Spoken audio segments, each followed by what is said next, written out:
morning from Brooks River. This is Ranger Mike at Katmai National Park and Preserve. If you are listening to this, we're just getting ready for our live chat at 10:30 Alaska time.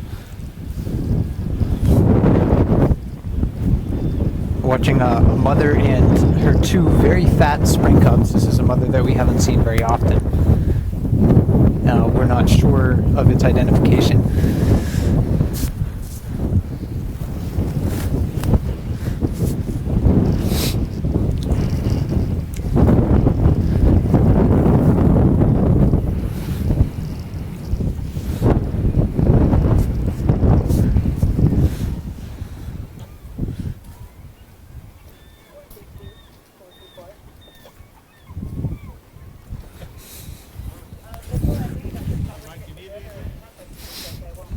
No, I think we're okay. Hot chocolate. Okay.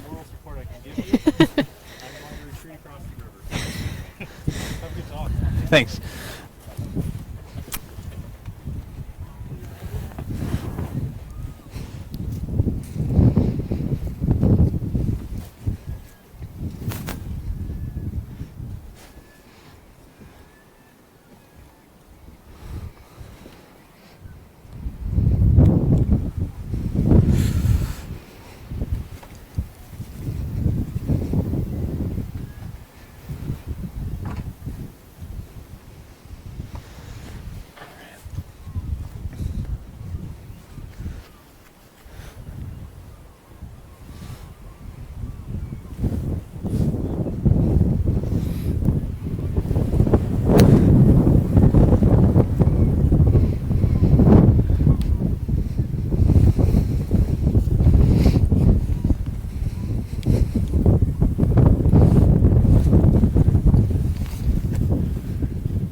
Good. Excellent.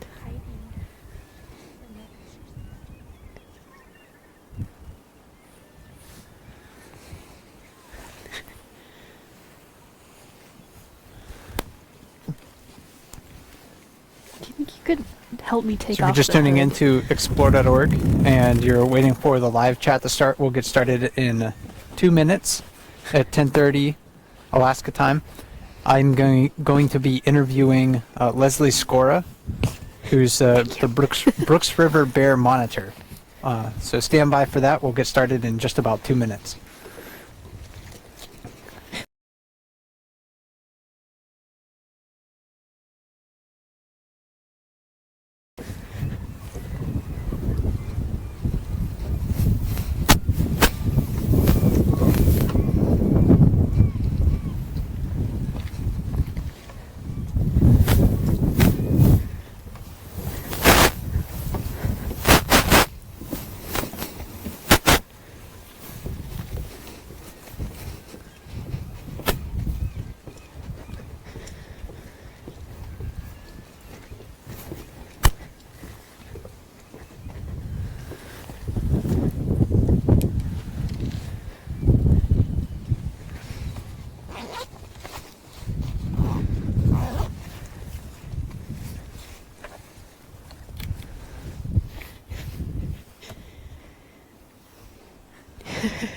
Like it's their dinner plate.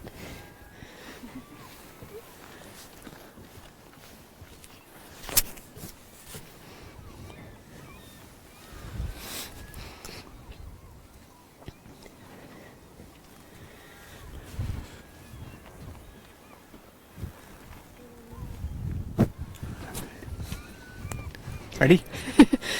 Alrighty. Okay. Let's go ahead and get the position here. And Tori, you can flip this around. Make sure that we are in the right spot. Well, good morning, everyone. My name is Mike Fitz, and I'm a park ranger here at Katmai National Park and Preserve. And to my right is Leslie Skora, who's gracious enough to join us today. She has a very enviable job for a lot of bear camp fans out there, because her full-time job is basically just to watch bears. Yes, it is. Yes, so very glad you can join us today. She's the bear monitor here at Brooks River. And on this blustery, cool morning, where I'm going to spend the next hour or so interviewing Leslie about her job, the data that she collects, maybe even take a look at one of the data sheets that you've just made, because you just finished with a monitoring session. Yes. And we will also try to take a few of your questions. If you have questions for Leslie or I about the bear monitoring program here, and we'll go over a lot of the basics in just a few minutes, you can post those questions in the comments section on explore.org. And explore.org is the partner that helps to make these webcams possible. So we're very thankful that they can provide this opportunity for everyone to get a bear watching experience online and get to know these bears very well. And a lot of the data that Leslie is collecting is very, very helpful to enhance your bear viewing experience overall. So again, thanks for joining me today for that. Thanks for having me. Yeah, you're welcome. And post your questions on explore.org. If you have them, scroll to the bottom of the page and post them in the comments there. There's a moderator standing by who's feeding me questions, and I'll be reading those questions to Leslie in just a little bit. But I do have some of my own questions for Leslie. A little bit of some of the basics about the bear monitoring program. We've done this the past couple of years or so. So we had an interview in 2013. We did an interview in 2014. So we're going to cover some of those things, but some new topics, I think, as well during that time. And it is, I should mention, it's a little cold, and you've been standing out here for a couple hours. I've been standing out here for about an hour or so. So if our cheeks start to get cold and it's difficult for us to sort of enunciate, that's why. So If we're I have not the sniffles, yes. Yeah. So if we have a big drip of snot hanging off our nose and we have to wipe it, we apologize ahead of time. But of course and Roy and I often talk about the bear monitoring program. There's a bear ID book that people can download online that's based on the data that you collect and people have collected in the past. So what is really the basics of the bear monitoring program here at Brooks River? For example, what are you doing when you collect the data here? How long does your session last? What time of the year are the sessions? That sort of thing. Okay, so overall the bear monitoring program tries to look at the bear distribution and use along Brooks River, and it'll also collect information on the age and sex class class of the population of bears. So what's the ratio of males to females each year and through the years, and the number of sows with cubs each year, and subadults and adults. And then it'll also look at the bear and human use of the river. So is there a correlation between the two as the number of visitors to Brooks River increases. But it'll do this by usually two sessions each day, and they'll be about 2 to 3 hours each time, and I'll every 10 minutes conduct a scan and record the number of bears I see and the number of people that I see, and I will also record the activity of that bear. So is it fishing, eating a fish, is it resting, how is it using the river? That's sort of what I'm looking at each time. And what about the time of the year? Because you're not doing them in all summer. There's a specific set of time that you're doing your sessions at? Correct, yes. Yeah. So there's a July session that will start actually at the end of June.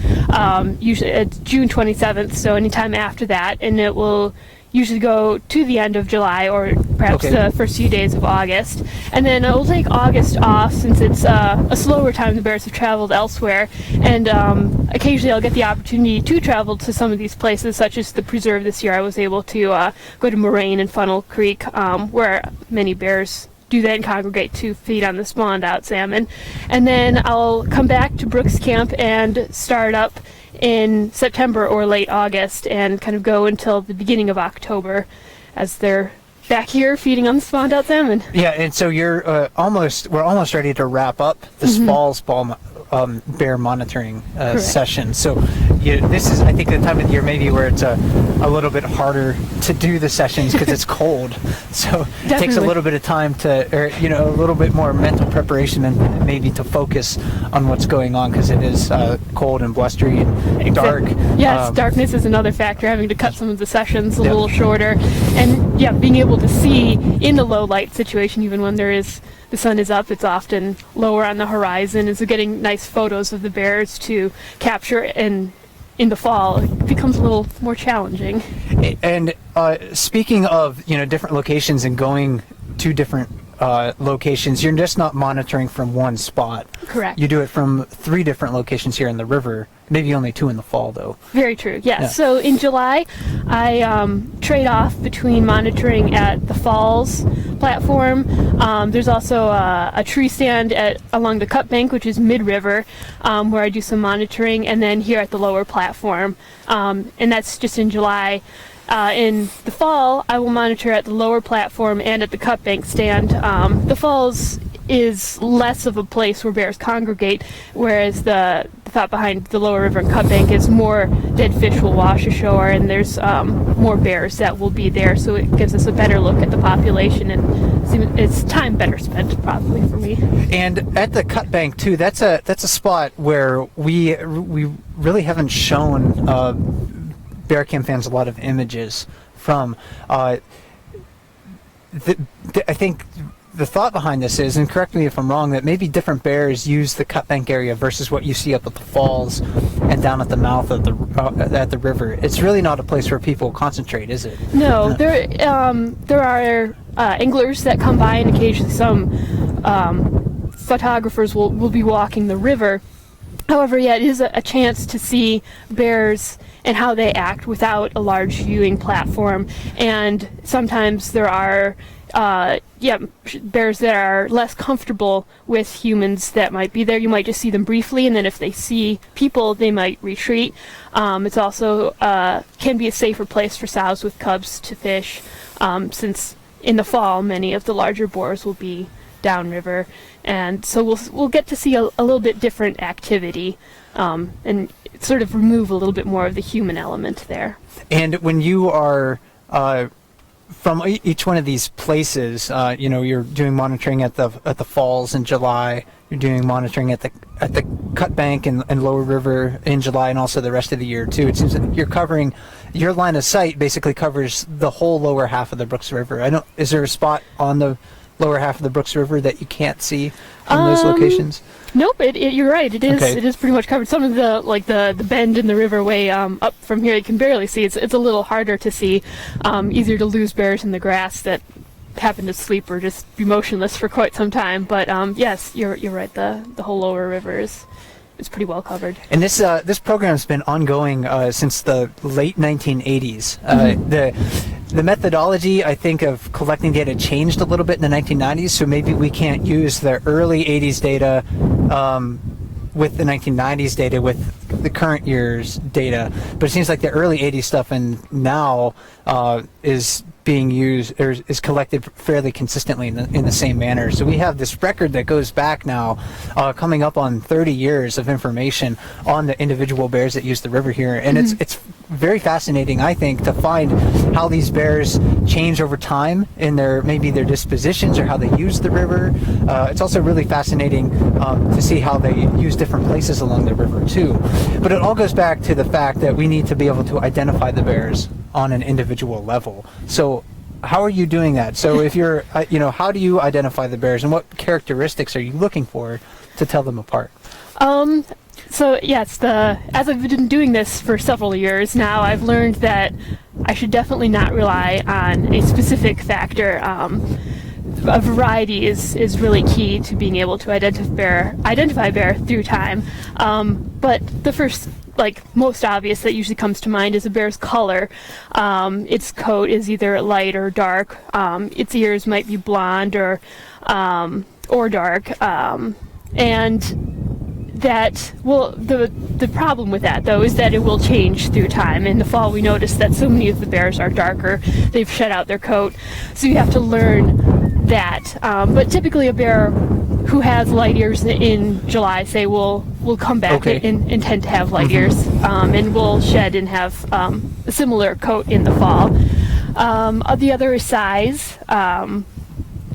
Male bears tending to be larger and females smaller, and younger bears smaller. Excuse me. I'll also be looking at how they're fishing. So do they tend to fish at the lower river? At the falls, that's an easy place because so many bears seem to have a very specific place that they like to fish, and will return there year after year. That's how they know how to be successful there. But others might have little quirks, like Bear 284 likes to kind of stand up every now and again. It almost seems like to get a higher view on the river to look for fish, and so you can sort of follow that characteristic through the years and be able to identify her based on that. Scars are another are available to ID a bear for a limited amount of time. It's quite amazing how quickly they heal. So a bear that might have a scar in July, it might no longer be visible by fall, or it might be visible for a year, but then by the next year it seems to have just kind of had hair and fur grow back into it. The short of it, it sounds like you're looking at everything. Exactly. There's not one feature that you can look for. I think some bears have very diagnostic features about them. I mean, there's only one bear that we know of right now that's missing an ear. So you see that bear, you kind of know who it is. But I think you're sort of describing what I like to call the gestalt of the bear. You need everything to really know and identify these bears. So you look at these physical characteristics, we look at these behavioral differences in between them, but you're just not writing notes down about them. I mean, that's really important. That goes into the monitoring data, but you also take photographs as well. And Correct. You find that probably helpful going back year to year and comparing photos? Yes, very helpful, because that will help you to really learn sort of the facial geometry as well. That can help, a bear having closer eyes and getting a good close-up on a bear's face. But in the fall, it also becomes difficult again because so often the bears spend their entire time in the water, head in the river, snorkeling for fish. So you always have to kind of either wait for them to look up or the rare opportunity when they are out walking on land. But yes, photos are very helpful. And I find the fall bears to be actually really difficult sometimes to identify. They're just definitely they're just big and dark, and they're in the water a lot. So if you're on the cams and you see a bear in the water and you're wondering, well, who in the world is that?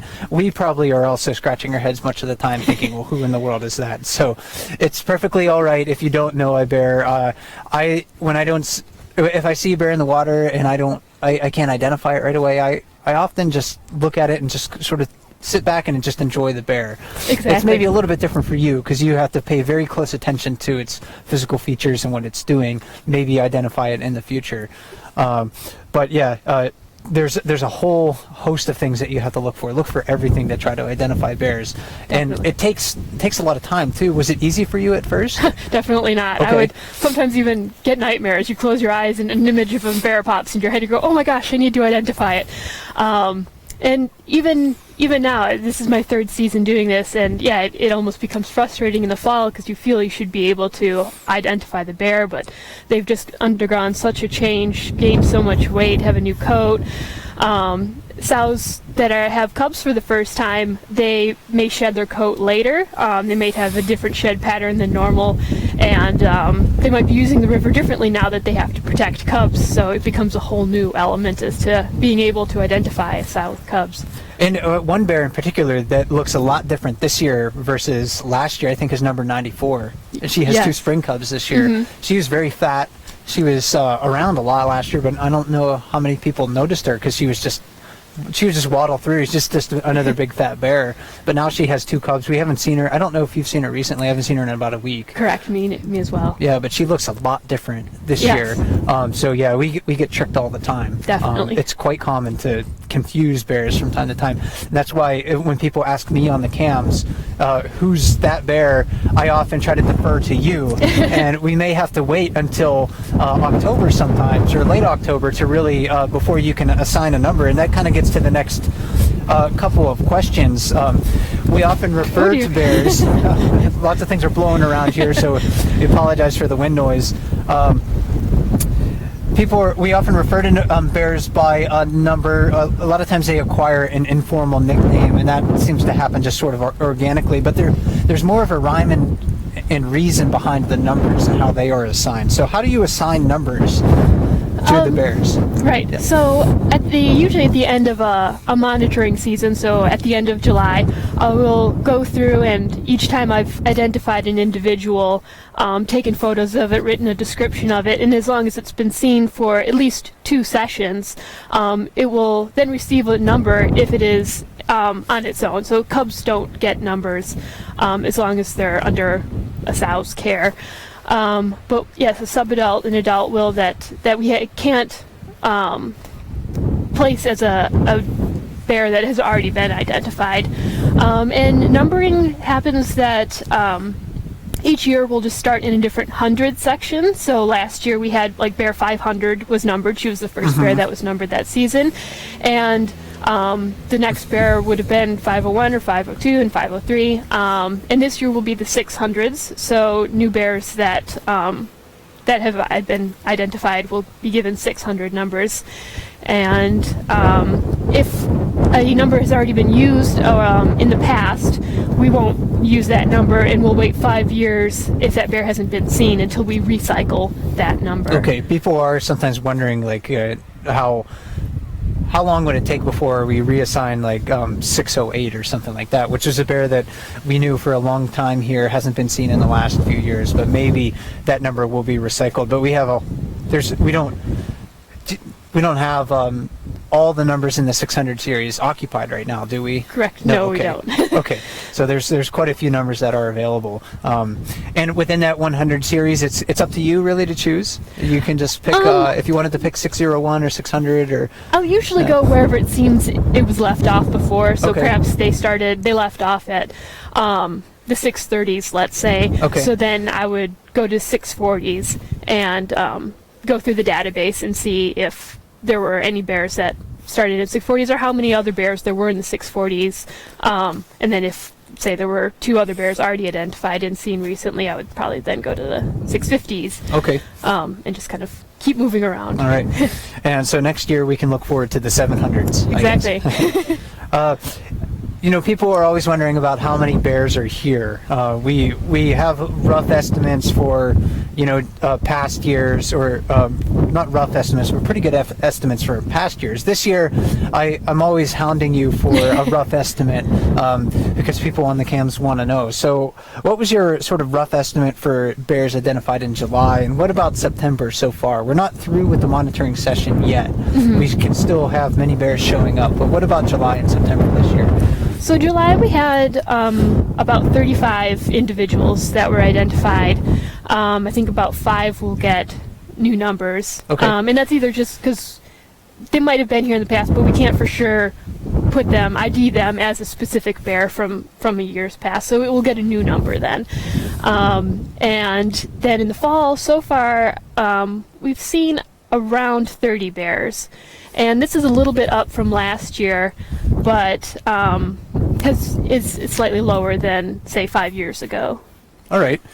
So we got, definitely bear numbers are a little bit lower, but on par with last year, it seems like. Mm-hmm. All right. And I'm looking around. I'm trying to see if there's any bears around. I think we saw the south spring cub behind us. I think people might want to take a look maybe at one of your monitoring sheets and see what sort of data you actually are collecting. We talked a little bit about that earlier, but it might help to be helpful to see an example of that. Sure.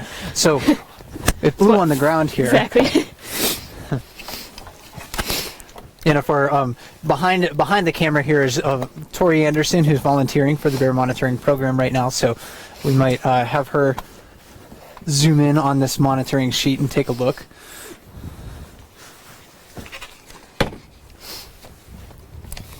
Probably not the greatest handwriting since it was very frigid and windy today. But Yes, please do not judge the penmanship.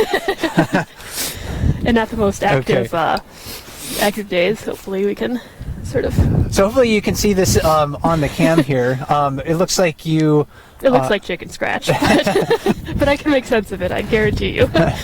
So it looks like you did your first scan, and you said you did them every 10 minutes. Correct. So your first scan was at 8:10, and you started your session at 8 o'clock. Mm-hmm. And there was only one bear maybe that you saw at that time? Correct. So I guess we'll just kind of move left to right. But yeah, we have this people section, so I'll identify if there are anglers, maybe other people, photographers, or just bear viewers, or even Park Service staff that are on the ground. And then on is for if I'm on one of the platforms, how many other people are on there with me.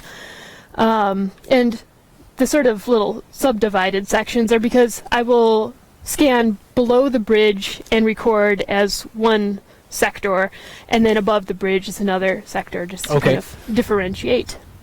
So yes, at 8:10 there was one bear fishing.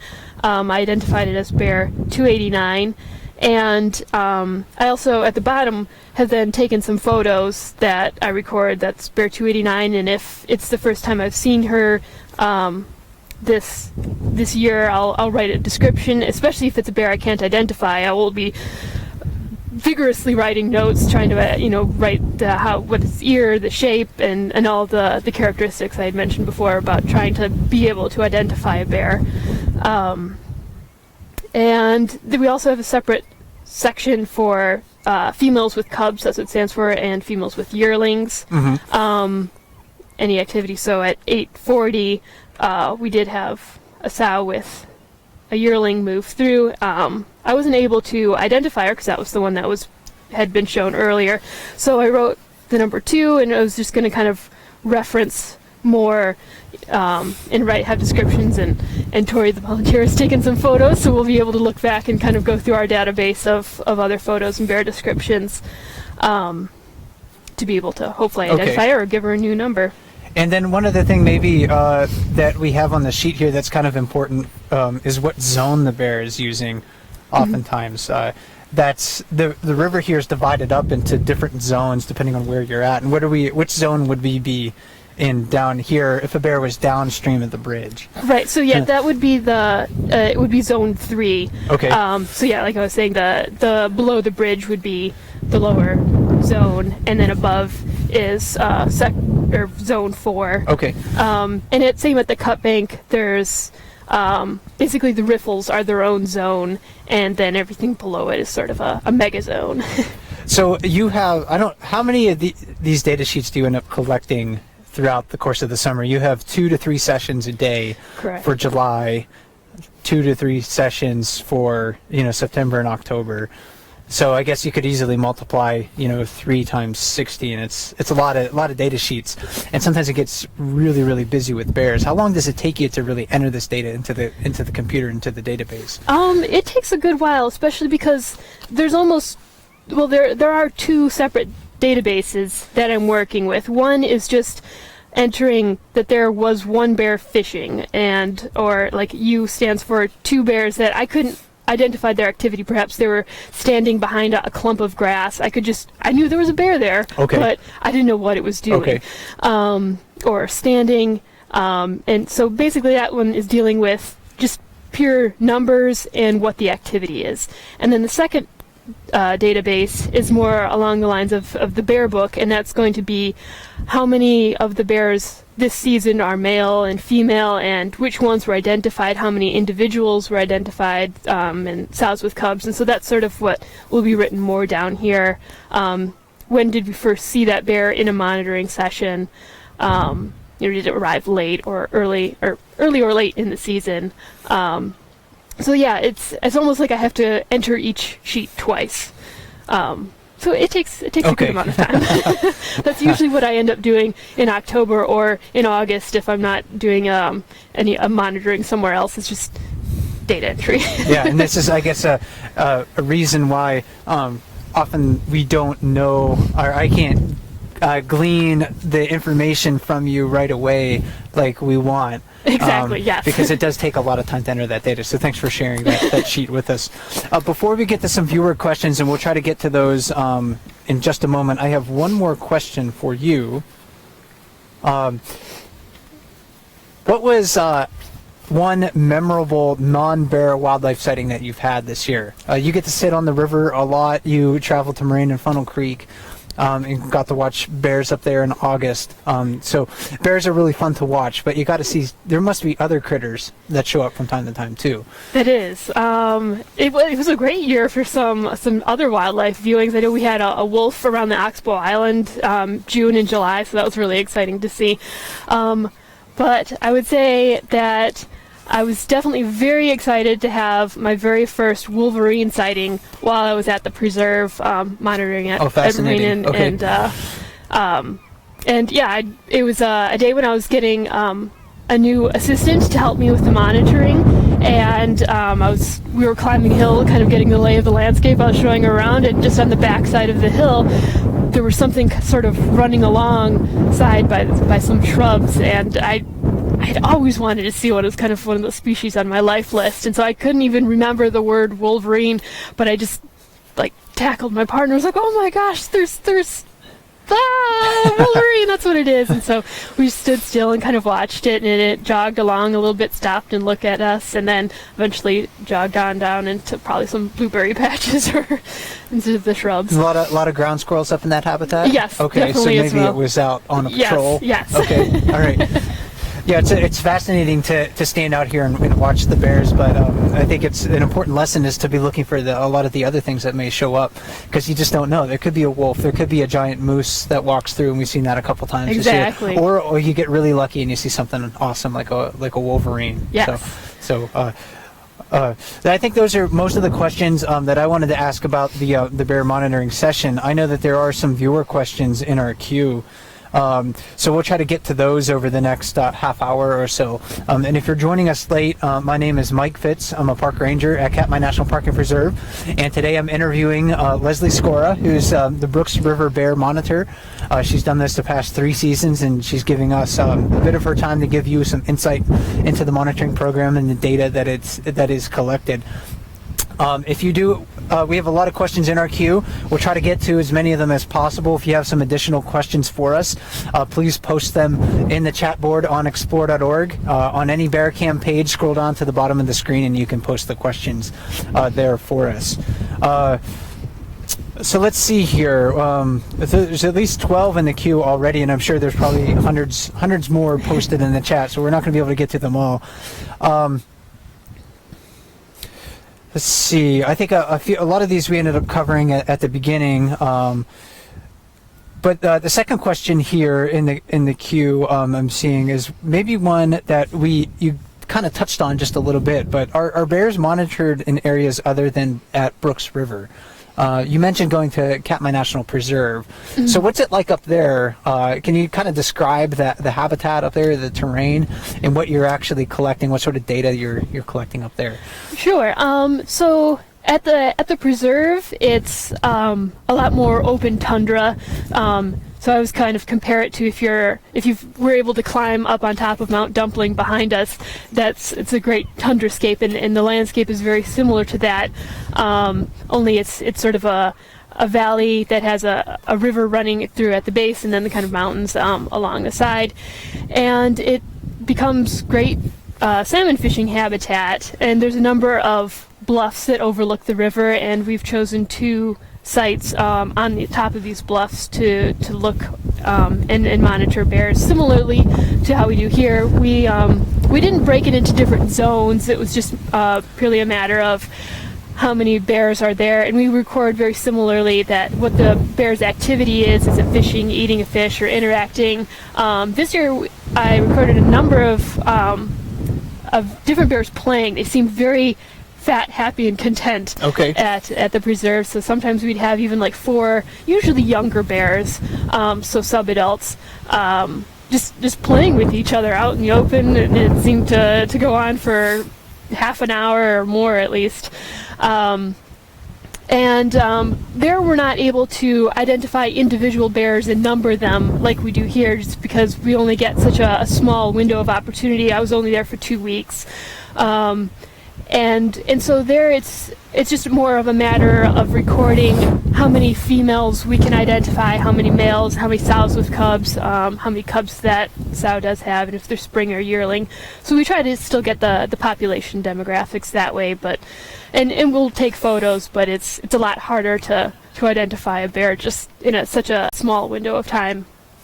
And as far as I know, there's no other places that you go to and collect data like that in the park. It's just Moraine and Funnel Creek for a brief period of time in a year. Correct. And there's also another program on the Pacific side of the park, the Changing Tides Project, but that's different. They're actually radio collaring bears out there, trying to gain some information about their food habits and reproductive rates and things like that. So we are collecting data about bears in other places in the park, but very sporadic. We don't know, like a lot of the bears here go to Margot Creek, but we don't go there. We don't specifically collect data. So yeah, yes and no. We collect data at other places, and like Moraine and Funnel, but we don't go to all the places here in the park. Question about number 503. A favorite on the cam. He was adopted by 435 Holly last year. Is he the youngest bear you've ever given a number to? And will he keep his number if he comes back next year as an independent bear? I gotcha, yes. So far, yes, he is the youngest bear who I've given a number to, and that was because last year he was on his own for several weeks, and he was recorded in multiple different sessions as a lone and independent bear, even though he was just a yearling at the time. So he was numbered, given the number 503 for the July monitoring session, and then when he came back in August, lo and behold, he was adopted by Holly, so he became a dependent bear. Again, he wasn't counted as a separate individual in the population makeup at Brooks River. However, he will probably keep 503 as his number. And so next year, if we can identify him as an individual sub-adult, he'll still be 503. That's the trick. We have to be able to identify him next year, and we'll see. We'll see if he even comes back too. Exactly. We're every year I think you and I kind of wonder, well, what about this bear? And there may be a question in here. I'm not sure, but would there be a question about Divott's former cub from last year, if you've seen it or not?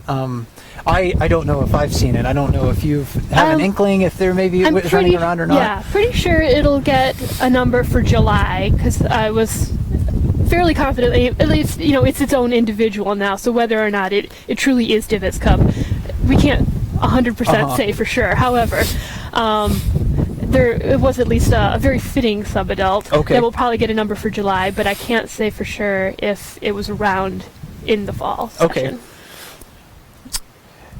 And some people saw you and Tori sitting on the cut bank stand on the falls cam yesterday, and they were wondering who was that bear that was sitting down below you, and how long did you have to wait? Oh gosh, yeah. Oh gosh, yeah. We've had several bears, but yeah, there was last time there was a smaller subadult who hasn't officially gotten a number for a while, or yet. But yeah, it was sitting down there for a while. Luckily, I think that one was able to move along before we had to, it was the end of the session. But yeah, it does get rather tricky, especially in the fall when so many bears just kind of like to sit up on the bank and just sort of watch for dead fish going by, or just take naps.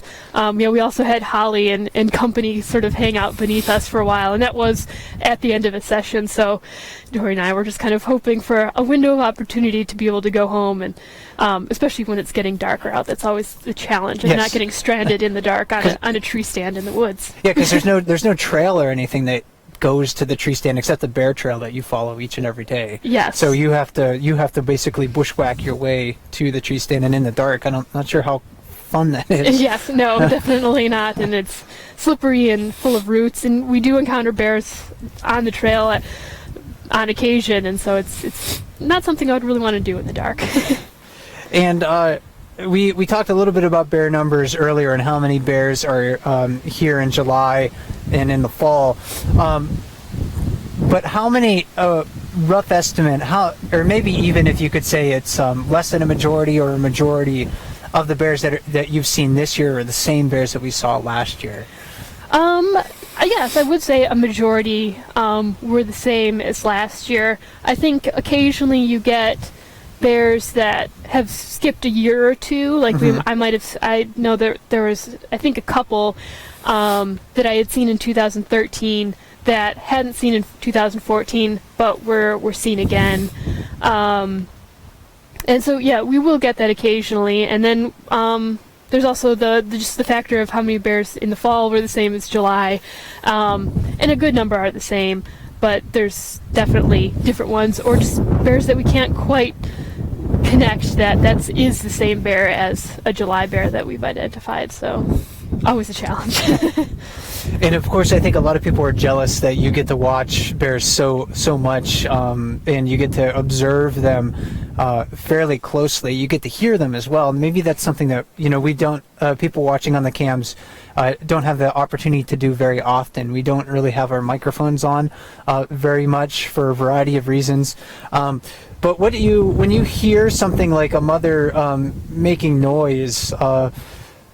In your professional opinion, would the mother bear make noise so that cubs know when to come to her? Like, does she call them back? Does she make noise to warn them to pay attention, or do the cubs warn the mother? What have you sort of observed when a mom and a cub sort of interact vocally?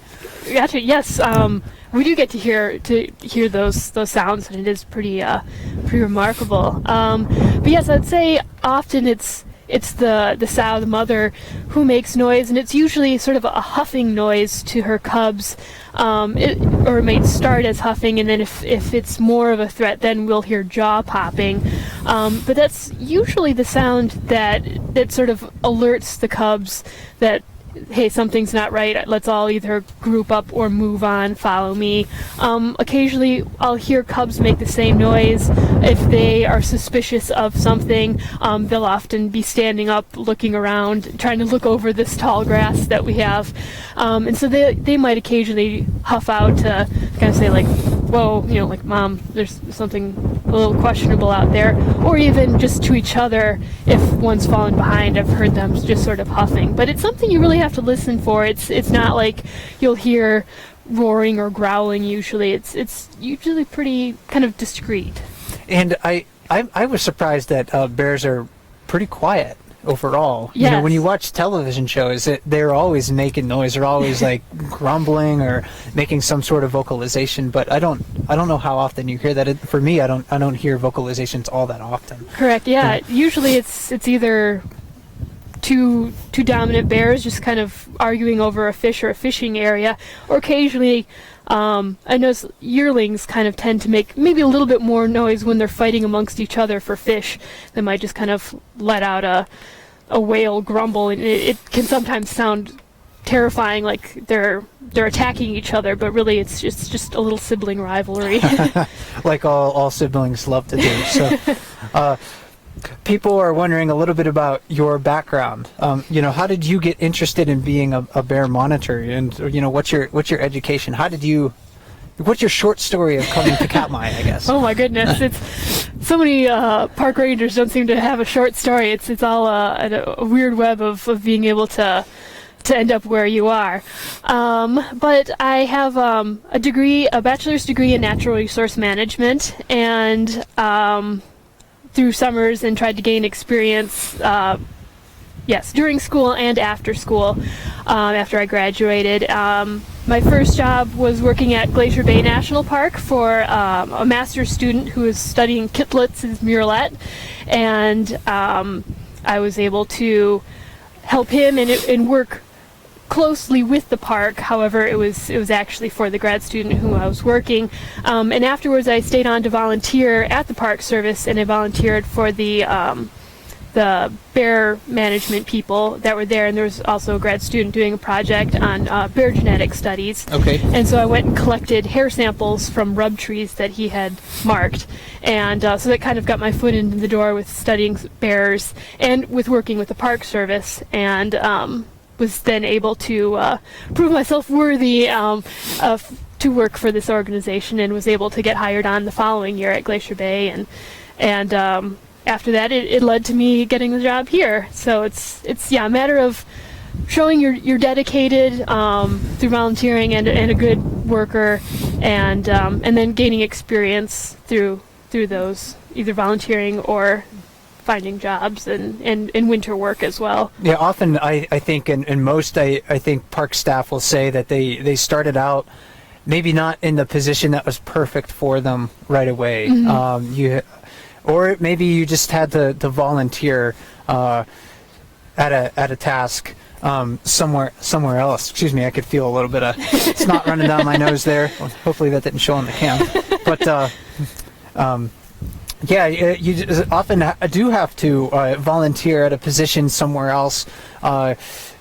It can give you that foot in the door, that worthwhile experience, and then you have other opportunities open up to you. So we're glad you're here. We're glad that you're continuing the monitoring program, because it's a very important program for the public and for the managers that are here. So anyone who's out there who is interested in doing wildlife work, I think you can look up to someone like Leslie and all the biologists who are working for the Park Service, because maybe you can't get what you want right away, but if you work at it, then you can find these really fantastic positions that are extremely worthwhile and are very, very valuable to help protect the wildlife that we have here in the parks.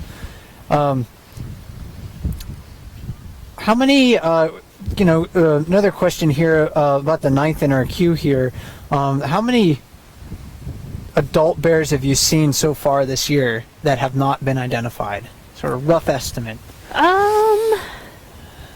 So there were about 5 in July, although I think a couple of those were sub-adults, so we'll say around 3, let's say. And then it's, a little bit harder for the fall, because like I said, I may not initially identify a bear, but I'll take photos and write a description, and then go back to previous years' data that we have and look at those photos, and I might be able to match it up then.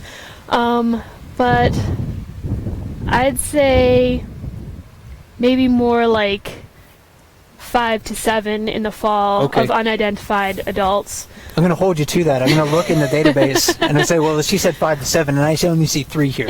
Where are the other 2 bears? Exactly. So. The other factor, though, is I have to wait till some of them are seen in a second session. I might see them in one session, so they're kind of put a little asterisk by them, and if I see them again, we'll then note them worthy of obtaining a number. And some bears, it's also important to note too, aren't seen in session at all. They might be seen on the cams. Very true. Or I might see them when I'm out here just bear watching in my off time. But if they're not seen in a session, they don't make it into the database. We might take I might take a picture of it, but for all due purposes, it's going to remain an unknown bear. One of the other 2,200 bears that are here in Katmai National Park. And another kind of question about identifying bears specifically. How would you determine the relative age of a bear based on its physical characteristics? We know that if we see a bear year after year after year, we can get a pretty precise estimate of how old it is. But if you're seeing a bear for the first time, how would you really differentiate between a subadult bear and an adult bear, for instance? Right, yeah, that can be very difficult. For the most part, it'll be done by size and behavior. So the subadults will be smaller, and they tend to act more skittish. Once they're out on their own for the first time, they no longer have their mother's protection, and they're really at the bottom of the hierarchy in the bear world, where they're going to have to compete with larger and adult bears for fishing spots and food resources. So they'll often get picked on and just kind of chased out. So they're going to be very wary of other bears in the area. So if they see another bear, or maybe even just catch wind of a bear through smelling it, they might take off, either running or just kind of creep back into the grasses. They'll also be a little bit more playful sometimes. If they are able to find a subadult and recognize that it's not a threat to them, we'll often see them either playing with each other or just being curious about their environment. Those tend to be the bears that find one of the overhanging trees along the river that we kind of have nicknamed trampoline trees, where they'll climb onto it and just start bouncing on it and testing the limits of the world around them, or even like hanging from it or chewing and playing on a stick.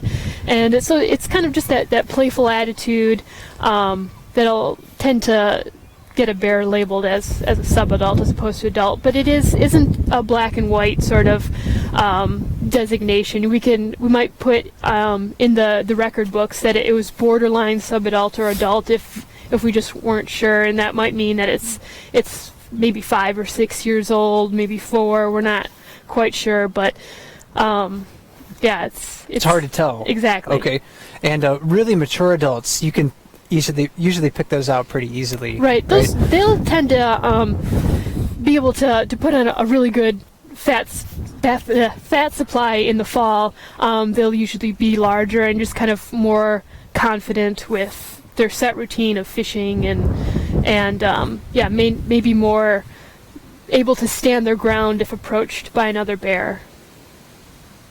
Okay, and the people 273 inner cub, of course, are very very well known on the cams. I mean, they're around a lot. They're very conspicuous. Roy and I have talked about them on the cams quite a bit because of their behavior and conspicuousness. So when would, and we covered this a little bit, but let's say when would that cub get assigned a number? Not anytime soon, if I read you correctly, right? Correct. Yeah. No, it would get a number when it's sort of chased off by its mother and on its own. So usually that happens when it's a 2-year-old. They'll normally just arrive here at Brooks River as an independent cub, and there won't be much interaction between the former cub, now subadult, and its mother. But like in the case of 503, that happened as a yearling, or perhaps if they were to be separated, it could even happen this year. But yeah, it won't get a number until it's on its own. So probably a couple more years. Yes. I think that's what people are waiting for. Yes. Okay. All right. So he or she, and we're not sure about the sex. That was the other thing we were talking about before. Yep.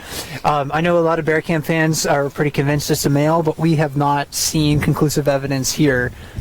So we're still wondering whether or not it's male or female. We'll keep watching. Yep. And we'll get you an answer if we know for sure. But right now, I'm still calling it it. Yes. Yeah, so 273's cub is an it right now. I'm not sure if it's male or female.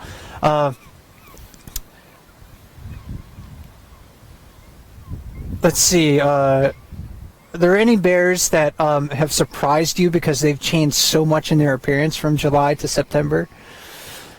Yes.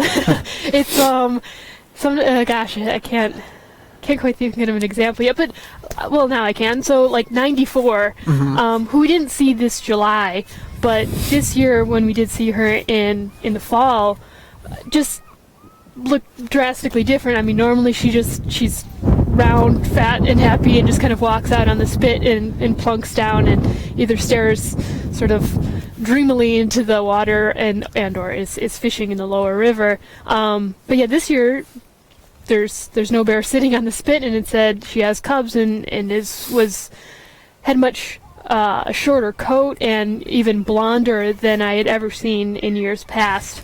So it was really only due to like distinct kind of facial geometry and how her forehead looks and kind of how her muzzle sort of upturns that we were able to determine that it was her. So it is really remarkable how much they change just from July to fall. And year to year, it's always hard then going, because your last mental image of the bears is in the fall when they're, several hundred pounds heavier, and then when you next see them, it's in June or July again, and they've lost that weight. Yeah, they just shrunk. Exactly. They're shedding their coats, so they're a lot lighter and shaggy and patchy. So it's a challenge, yes. And I think we look forward to seeing these bears come back year after year, but first time I look at a lot of the bears, I'm like, I should know that one, but I don't know who that is, because they do end up changing so much. Yes. Do you have any funny bear identification situations that you've seen? Have you seen the bears do anything that surprised you or you thought was humorous? Oh gosh, all the time, I'd say. I love it when they play with sticks and and bounce on trees and stuff. At the preserve this past August, where there were so many playful subadults, there was one young female that would often go down to the river, find a fish, but then climb all the way back up the steep 20-foot bank, and she would lay on her back and just like sort of juggle and play with this fish. She would maybe take a little nibble, but she wasn't really eating the fish, just kind of playing with it, and eventually it just fell on her, so she had to try to get it off her while still on her back. So it was like a kid playing with food, basically. So you definitely see some of the fun, goofy characteristics that some of these bears have. Yeah, you watch them long enough, and certainly they show their inquisitive and curiosity, or curious nature, very well. It's easy to see why you can sort of stereotype bears as being curious and playful and inquisitive. We see that all the time here, and I think people on the camps get to see that quite a bit too.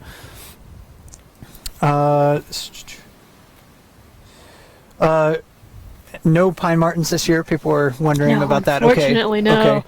I keep on hoping for it, but they're so elusive. They don't usually like to be around humans, and yeah, I'm pretty sure as soon as they hear me or anyone coming, they just kind of scurry or back into a hiding spot, or just kind of remain hidden. Yeah, and if you're not sure of what we're referring to, in 2013, I asked Leslie the question if you've had any memorable wildlife sightings, and her answer was a pine marten that you saw at the cut bank, right? Exactly. Okay. Yes. So, and as we had discussed earlier, that bears are so quiet that often when a bear comes out either behind me at the cut bank stand or passes underneath me, you hardly hear it. You may just hear the grass is kind of like swaying or swooshing, but I had heard something behind me that was a little bit louder than that, or just like more scritching and scurrying, that wouldn't have been a bear, but was probably something at least larger than a squirrel perhaps. And looked around, and right at the base of the tree stand was a pine marten that just kind of looked up at me, and we just shared a little moment of like, oh my gosh, and then it scurried away after several seconds, I guess, but very exciting for me. So I have not seen a pine marten here in Katmai. I'm still looking for one. That's one on my list. So they of course like to eat small rodents and medium-sized rodents like squirrels, and there's not too many squirrels because there haven't been too many cones. the past few yes. years. So I'm wondering if maybe there's just not a lot of pine martens around for that reason, but they can make a living eating other things too. Yep. Let's see. Do you have a? So we're coming up on the end of the 2015 season here. Do you have like a bear watching highlight for yourself? We talked. You mentioned a lot of those bears up at Moraine and Funnel Creek playing with one another. Mm-hmm. So that certainly sounds like it was a highlight for you. Do you have anything here along the Brooks River that was particularly memorable as far as bears go and their behavior? Having Bear 775, nicknamed Lefty, jump off the lip of the falls and belly flop. So fun. That was that was pretty remarkable. I would love it if he kept doing that, but we'll see. And gosh, I think just maybe either that or seeing 402's four cubs. They once all climbed up the same tree, so it was just kind of like a cubsicle stick that was rather adorable, just like watching cubs be cubs. But either those two moments. But yeah, gosh, there's just so many fun moments you can have when there's either nobody about or even a platform full of people. Just to be able to kind of sit and quietly watch these bears behave and interact is always a joy. And we have, I think, just a few more minutes left in the chat here. We do have a few more questions to get to. One of these questions is about the series of numbers that are assigned to bears. And in the monitoring database, I don't know if there are any bears in the 900 series. Do you know why, if there are any? I can't recall. We have a lot in the 800s. I can't recall. They may have just skipped a year. It is possible. I don't think there would be any specific reason why we wouldn't number bears in the 900s. So 2 years from now, we might just do that. Oh, okay. So that's something to look forward to. We can have number 999 or something like that. I don't think you're going to do a bear number 666, are you? I get it's still open, but okay. If there was a bear that was fitting enough, maybe we would. Okay. Yeah, that might people might look at that bear in a different way. That might be a number that does have a lot of meanings associated with it. True. So we might maybe that's a number that you can go from 665 to 667 or something like that. For you, on the cams, it can be difficult to identify. Bears because it's not as clear as what we're seeing with the naked eye or through our binoculars here. But for you, is there a bear that's particularly difficult to identify? That every time you look at it, you have to take a second look, and then then it hits you. Oh, I knew it was that bear. But is there a certain bear that does that to you each and every time? There's probably many at this point, especially in the fall when they're all returning and some are new and some are the same. Gosh, anyone in particular? Sometimes just seeing Bear 503, now that he's a little bit more dependent, I'll sometimes see him first before I'll see Holly and the yearling cub. And he's been even just playing with other younger bears away from Holly. And it's a little, I kind of have to double take if he's not with that group as to like, which bear is that? I've never seen that one before until he sort of meets back up, and then I'm like, oh wow.